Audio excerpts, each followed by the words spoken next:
ሰላም ጤና ይስጥልን ክቡራንና ውድ አድማጭ ተከታታዮቻችን፣ አሁን በተሰሙ ከሀገር ውስጥና ከውጭ ሰበርና ልዩ መረጃዎች ተመልሰናል።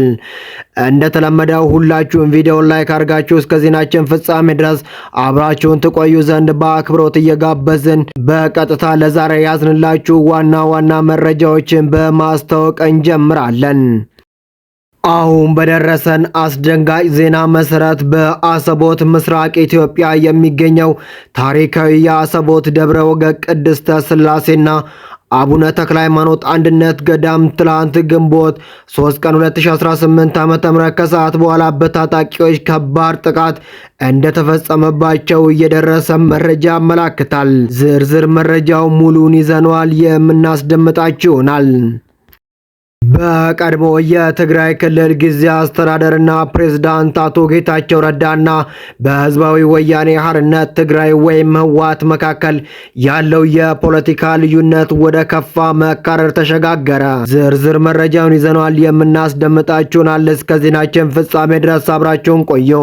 የጥቂት ግለሰቦች የስልጣን ጥማት ትግራይ ክልልን ወደ እርስ በርስ ግጭት ሊመራው ይችላል ሲሉ የጠቅላይ ሚኒስትሩ የምስራቅ አፍሪካ ጉዳዮች አማካሪና የቀድሞ የትግራይ ክልል ፕሬዝዳንት አቶ ጌታቸው ረዳ አስጠነቀቁ።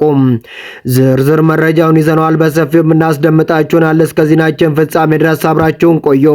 እንዲሁም ለዚህ ታላቅ የዩቲዩብ ቻናል አዲስ ሲሆናችሁ ሁላችሁም ዩቲዩብ ቻናሉን ሰብስክራይብ አድርጋችሁ የደውል ምልክቷን በመጫን ኦል የምትለውን ያብሮ። እንዲሁም ሀሳብ አስተያየቶትን በኮመንት ያስቀምጡልን። አሁን በቀጥታ ወደ ዝርዝር መረጃው እናቀናለን። እስከ ዜናችን ፍጻሜ ድረስ አብራችሁ እንድትቆዩ በድጋሜ እንጋብዛለን። በትላንትናው ዕለት ግንቦት 3 ቀን 2018 ዓ.ም አሰቦት በምስራቅ ኢትዮጵያ የሚገኘው ታሪካዊ የአሰቦት ደብረ ወገግ ቅድስተ ሥላሴና አቡነ ተክለ ሃይማኖት አንድነት ገዳም ትላንት ግንቦት 3 ቀን 2018 ዓ.ም ከሰዓት በኋላ በታጣቂዎች ከባድ ጥቃት እንደተፈጸመባቸው ተሰምቷል። በትላንትናው ዕለትም ከቀኑ 9 ሰዓት ጀምሮ ማንነታቸው በውል ባልታወቁ ታጣቂዎች በተከፈተው ተኩስ በገዳሙ የሚያገለግሉ አንድ ካህን በግፍ ተገደሉ። ጥቃቱ የተሰነዘረው በገዳሙ የታችኛው ክፍል በሚገኘው የእናቶች ገዳም በኩል መሆኑን ከስፍራው እየደረሰ መረጃ ያመለክታል። በስፍራው የሚገኙ ገዳማውያን ለአገር ውስጥ መገናኛ ብዙሃን በሰጡት ቃል አካባቢያቸውን በታጣቂዎች ተከቦ እንደሚገኝና የወንድማቸውን አስክሬን እንኳን ለማንሳት አስቸጋሪ ሁኔታ ላይ መሆናቸውን ገልጸዋል። እኛ መሳሪያ የሌለን ገዳማውያንን እስካሁን የደረሰልን የጸጥታ አካል የለም፣ የሚመለከታችሁ አካላት ሁሉ ድምፁን ሲሉ ጥሪ እያቀረቡ ይገኛሉ። በአሰቦት ደብረ ወገግ ገዳም ላይ ከቅርብ ጊዜ ወዲህ ተመሳሳይ ጥቃቶች በተደጋጋሚ እየተፈጸሙ መሆኑ የሚታወስ ሲሆን በዚህም ምክንያት በርካታ ገዳማውያንና የአካባቢው ምዕመናን ለስደትና ለከፍተኛ እንግልት እየተዳረጉ ይገኛሉ።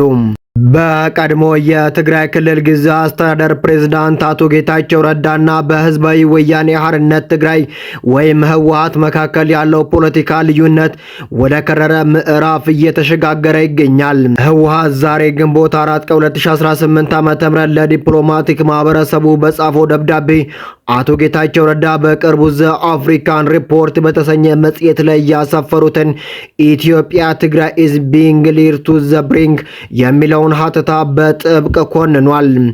ድርጅቱ በደብዳቤው ላይ እንደገለጸው የአቶ ጌታቸው ረዳ ጽሑፍ ሞራል የጎደለው ከእውነት ጋር የተጣላና የታሪክ ክህደት የተሞላበት ተግባር ነው ሲል ህወሓት ኮነነ። እንደ ህወሓት መግለጫ ከሆነ አቶ ጌታቸው ረዳ የትግራይን ጂኖሳይድ ጦርነት መንስኤው በ2012 ክልላዊ ምርጫ ላይ ብቻ እንዲያተኩር በማድረግ የፌዴራል መንግስቱ አስቀድሞ ሲያደርጋቸው የነበሩትን የጦርነት ዝግጅቶችና ትንኮሳዎችን ሆን ብለው ጋርደውታል።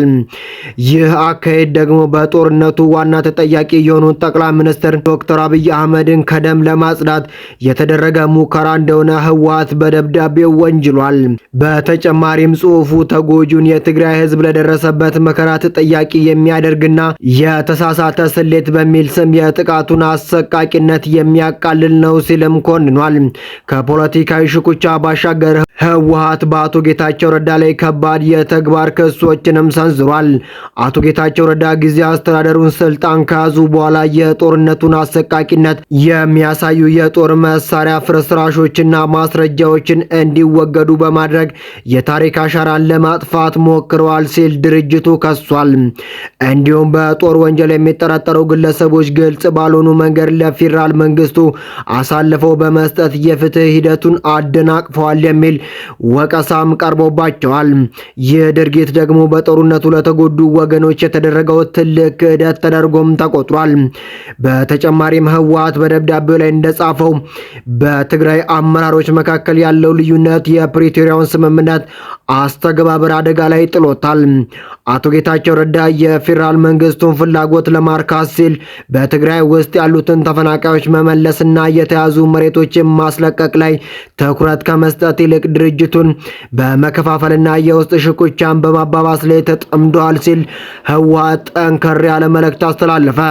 ከዚህም በመቀጠል ህወሓት እንዲህ ያለ ጠንካራ መግለጫ የሰጠው አቶ ጌታቸው ረዳ ምን አይነት ንግግርና ምን አይነት መልእክት አስተላልፈው ነው ወደሚለው ዝርዝር መረጃው እናቀናለን። የህወሓት ቡድን አመራር ከ2013 አውዳሚ ጦርነት አልተማረም።